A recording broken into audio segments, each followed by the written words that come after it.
Well, hello, friends. Thank you for joining me today. And I'm glad to have with me Thomas Gallagher, a friend of Being Catholic Media, friend of ours, to talk about Knock, the significance of Knock, and the important role that it played in Catholic history, not just at the apparition itself at the time, but also the role that it plays in our future. So, hello, Thomas. Thank you for joining me today yet again.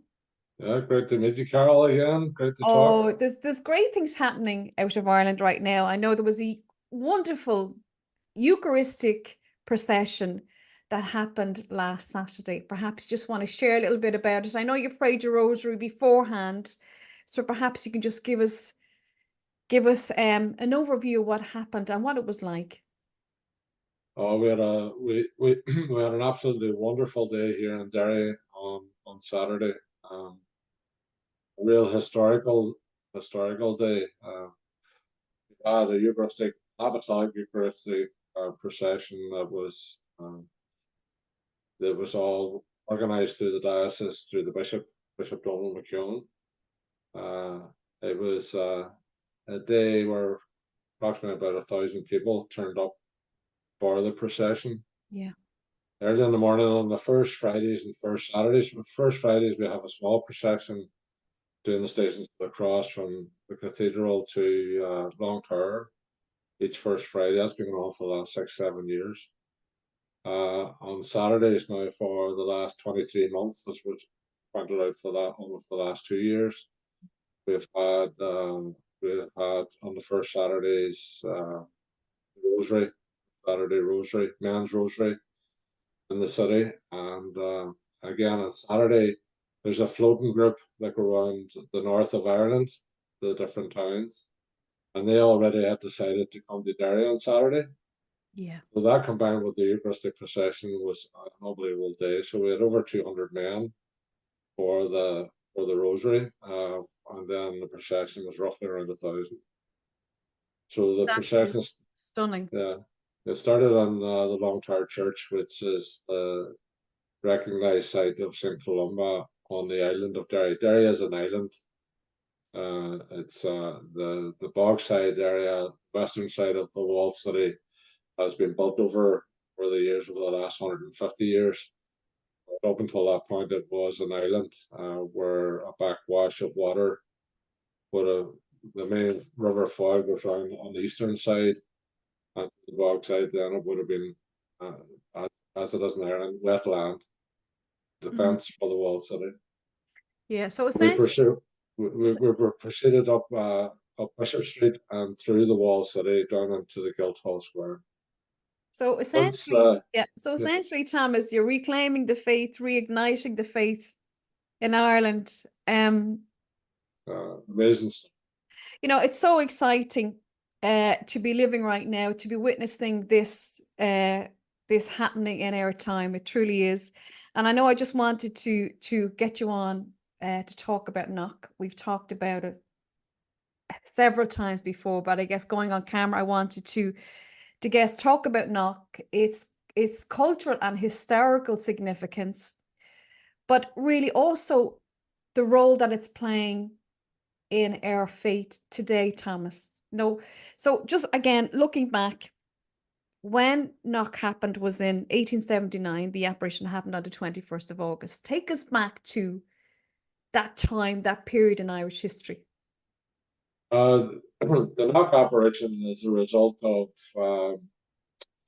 it's actually the result of 100 days of mass of prayers for the Holy Souls. It's Ireland coming out of the famine.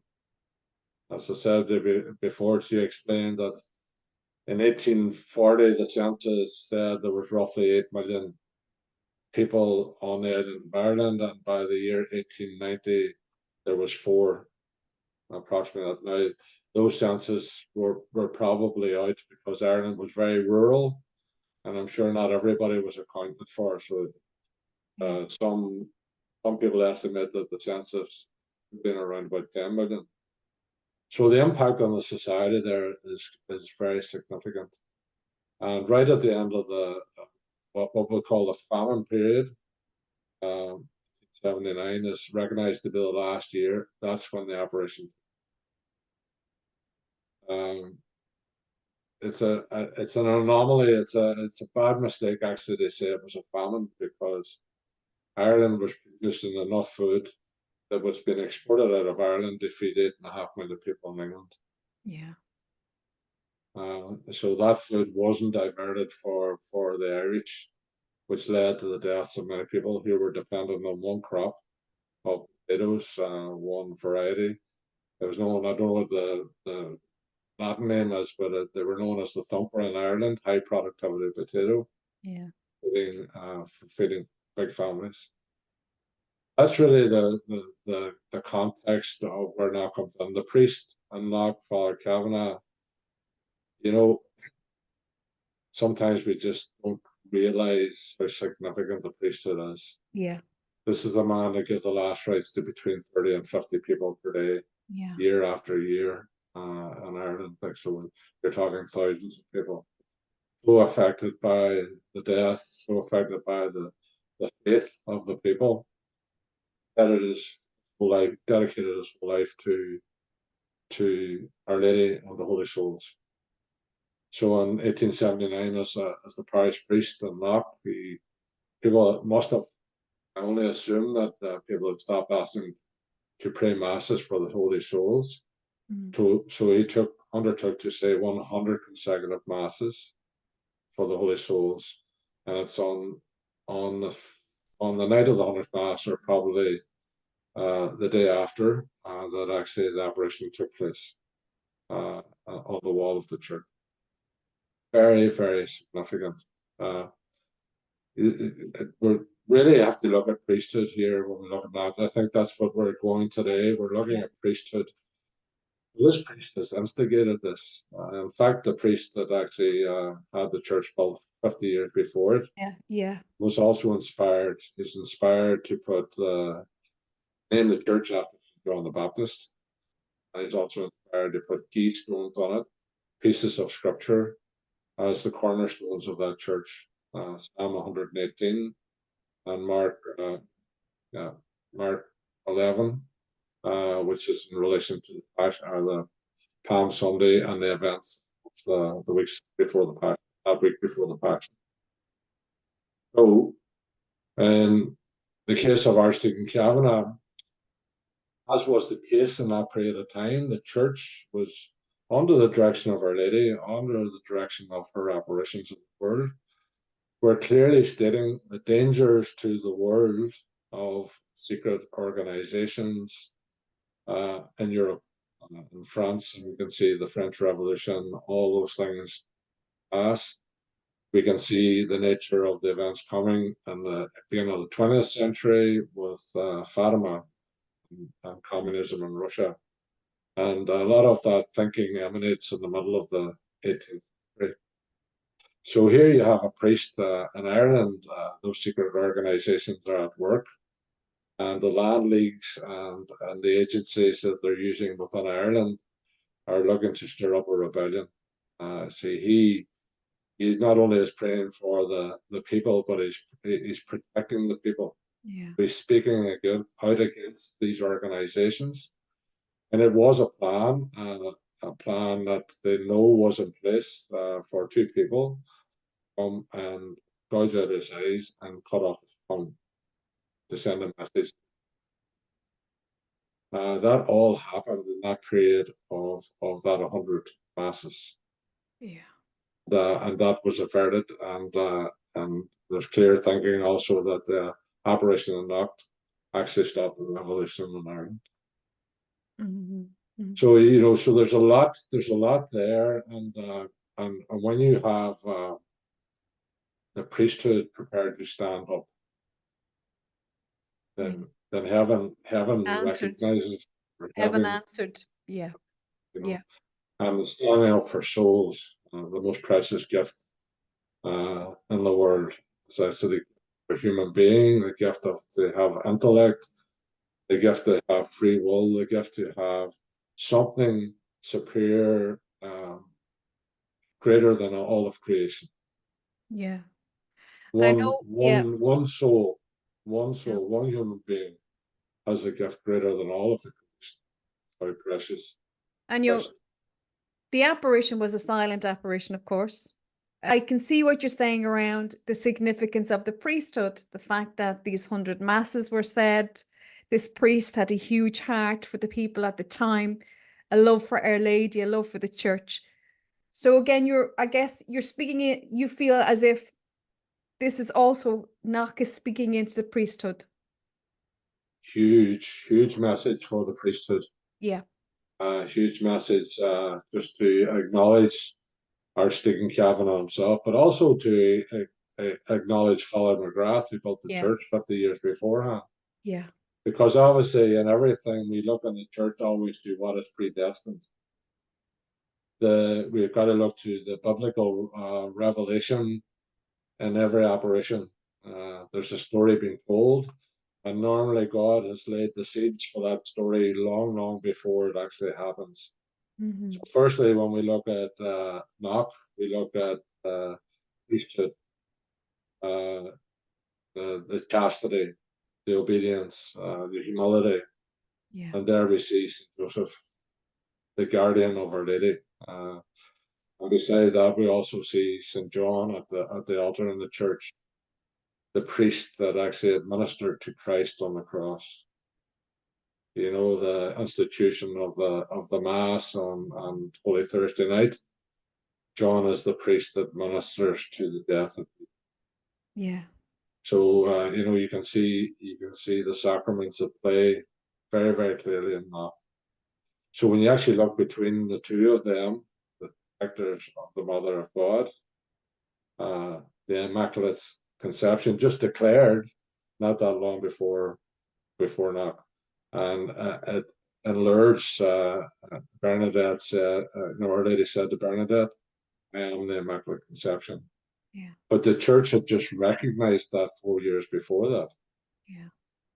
So huge. So when you actually look at priesthood and you look at the fact that the two priests either side of Our Lady, because of their chastity, because of their humility, because of their obedience to God, you can see that they lived with a person, the two persons, Christ and Our Lady, that shaped them into what the priesthood is.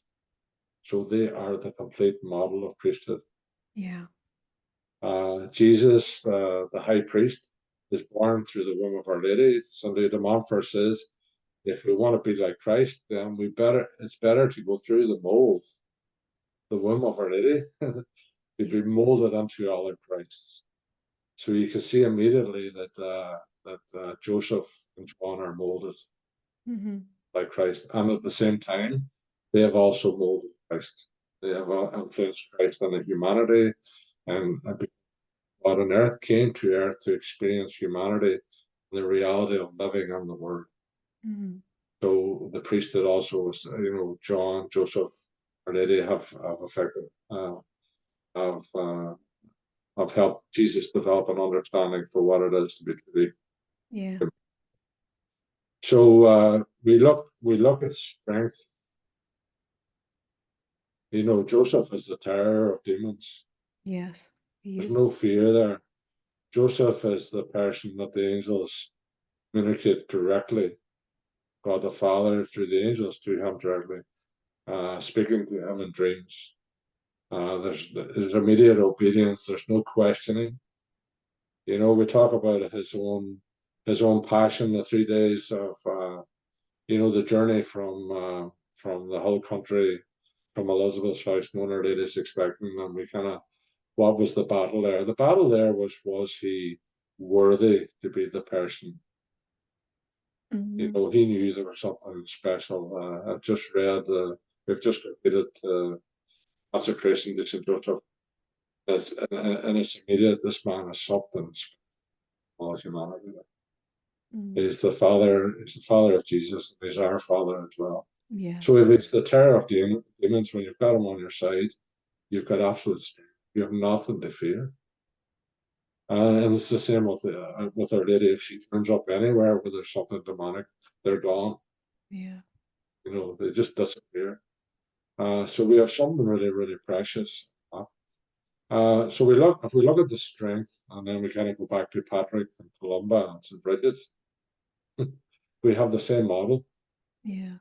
The Patrick that came to Ireland, taken in slavery into this land, and the Patrick that was hardened, like John the Baptist, who's on the name, is named on the church of Knock. Patrick is brought into the wilderness, and Patrick, his only solace, the teenager, is his understanding of Scripture, which he has already been trained in, obviously, before he's captured. And then when he escapes, it's important to actually realize, like the direction for most of the saints, there's a call to go to the west. He's pointed to go to the west to get a boat. It's a bit like Jonah being directed into the boat, to go on mission. So Patrick goes to the west, gets the boat to France, and then when he's trained as a priest, then he hears the call to come back to Ireland. Ireland is the end of the world. When Patrick again appears on Slamish Mountain and lights the bonfire, and the High King, or Ihu, comes to slay him, Patrick's already immersed in the culture and the language and the politics. Yeah. Yeah. And now Patrick is like Moses on that mountain, standing up to a High King. He's like Moses on the mountain. Like Moses on the mountain. And therefore you have that conversion of a High King, which leads to the conversion of half of Ireland through the conversion of one man. Yeah, yeah. This is biblical stuff, So, and if we now look at St. Joseph and St. Patrick, Yeah. strength, The strength, yeah. strength, Yeah. yeah. The fearlessness. The resignation, Yeah. the obedience, the humility, They're and such the models. gratitude. Yeah. Such Yeah. models for us. I just want to really just touch on, also go back to the Lamb of God, because you mentioned earlier on about, obviously the Lamb, that it's, demonstrated throughout biblical history, starts the beginning of a new entry. It's a new era. Divine Will all talks about moving into a third era, the era of sanctification, the glorification of God. Speak into that a bit, Thomas, and what your view is on this. It's very interesting when you see the Lamb of God, and you see the representation of Christ. Yeah. So we're talking about the era of the reign of the Immaculate Heart of Mary and the Sacred Heart of Jesus, right? We easily, if not, the Lord could have come as the Sacred Heart and Mary as the Immaculate Heart, but that's not the case in Knock. No. So why does the Lord appear as the Lamb? First of all, because of the 100 Masses, because of the keystone of the church that says, this is the gateway of the Lord, and should be, and the just should enter here. Sorry, so this is the gateway of the Lord, and the just shall enter here. So that all goes back into biblical history. So we have to look back now and say, we have to stop seeing past Knock. We can't look and say, oh, it's always there. It's old history. It's a living history today. Yes. Yes. The church is alive today. Yes. Yes. So every time we've got to go and look, we've got to look deeper and deeper and deeper. This is something that I contemplated. But so when you see the Lamb on the altar, in biblical history, the Lamb is very significant. So where do we see the Lamb the first time? Is in the first covenant with Abraham. The test is, will you sacrifice your son? And Abraham was tested. He's at around Bethlehem at that stage. He goes 2 days, a journey to a place that he has been obviously given a vision of. He ends up on the hills of the Moriah. At the bottom of the hills, he tells the servants to wait. He takes the wood off the donkey and puts it on the back of Isaac, the wood of the sacrifice. So the hill that they actually climb is Golgotha. Yeah. So when he prepares the sacrifice, he prepares the fire, he prepares it all, and as he goes to strike with the knife, the angel of God stops him. So that's the test. That's the seal of the covenant. Isaac says to his father, where is the lamb for the offering? And when they turn around, there's a ram 3 years old tied to, Mhm. you know. So there you have the first, and it's right at the beginning of the Jewish nation. The next time the lamb shows up after the Exodus, and then Moses taking on Pharaoh. Look at the resemblance of Moses and Pharaoh with Patrick and Jehu. Mhm. Yeah. You Yeah. know, Huge significance. you look at hugely significant. Yeah. Yeah. And then again on the Passover, the night before they leave, it's like the day after the last Mass in Knock. Mhm. You have in the Passover, you have the lamb being sacrificed the night before they leave to Yeah. escape. Yeah. And again, it's the new beginning of the Jewish nation, because Abraham had already established the lands and the nation Isaac, Mhm. and then with the Exodus, they leave. Yeah. Now with the lamb and the Passover, they escape Egypt and they go again to prepare. But there's 40 years in the desert. Mhm. There's a time of preparation and a time of waiting. So here you have that time of preparation. So the next time that you see the lamb, it's Jesus himself, next in the passion. Yeah. The Lamb of God at the Passover. And we know that's the doorway. We know that's the doorway that began with his birth, completed with his passion, is the doorway to the era of redemption. Mhm. So Abraham on the mountain is with Isaac is the beginning of the Jewish nation. Moses is the restoration of the Jewish nation and the lawgiver to the Jewish nation from Egypt, right? And Jesus then is the end of the period of creation and the beginning of the period of redemption. And it's the Lamb that's significant. So we see then the Lamb appears, then again and knock. But we not only see the Lamb, we see all of heaven. We see the sanctity of heaven, the purity of the Mass. We see St. Joseph, Our Lady, and John representing that. And then we have to say to ourselves, well, what's standing behind that? This is a living church. This is not old stuff. This is No. new. This is the reality of that time. Like the Jewish nation, what's standing behind Joseph and Mary and John and Knock, all the souls that went to heaven with all the saints of Ireland and all the saints of the world up until that time. Yeah. At that Heavenly Mass. We should never, because this is not an apparition for Ireland. This is an apparition for the world. Yeah. When the Lamb of God shows up, attention. And therefore, we know then that if we look at biblical history, we can say there's Say that again. So we missed there's those. something beginning here. Yeah. There's Yeah. something beginning here, like it began on the hills of the Moriah, like it began with the escape of the nation out of Egypt, Mhm. and it began on the Christ and the death cross. Yeah. So Yeah. this is why not it's not in relation to Marian shrines in the world. It's actually the fulfillment of all the Marian shrines. Because all the But elements are yet and all, like the there. Passion, the Yeah. church had to suffer for a long time before it got established. Yeah.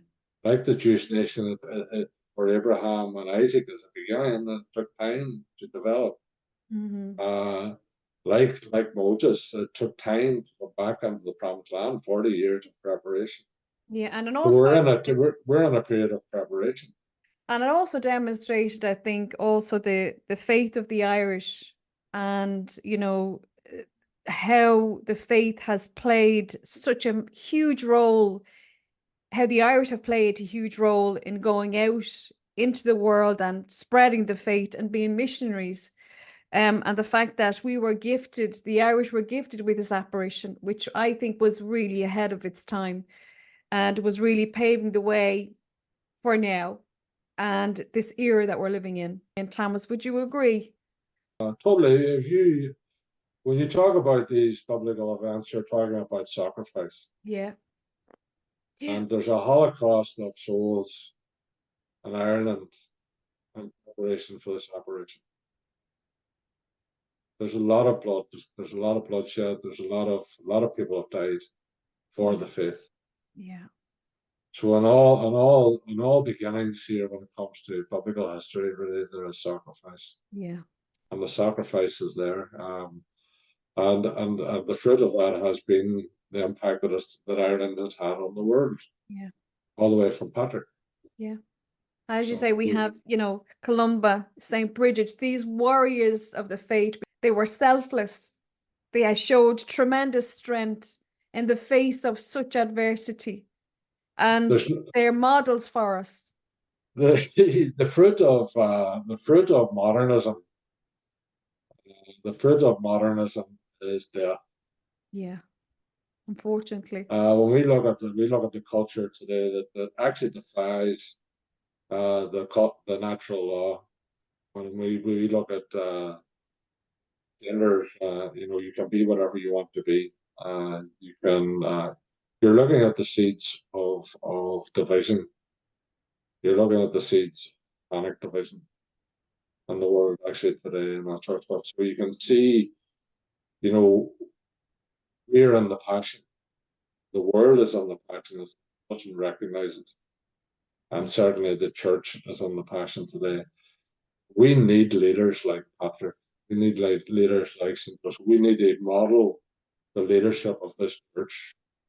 And I think that's what's been doing now. The church has been lifted. They are there. There are many good priests and many good bishops, many good cardinals. And we have the leadership, but at the minute, everything has been sifted. Just as it was sifted in the Passion of Christ. 11 of the 12 apostles fled, one to his death, and the other 10. John's the only one that stood by the cross. Yeah. So the sifting is happening as we speak.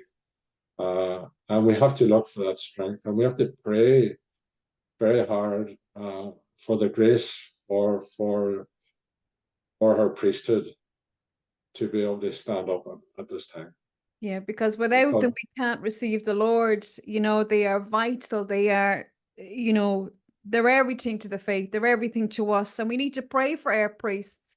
And Our Lady asks us to pray for them. And so without them, like I say, we don't receive the Lord. They are vital to us.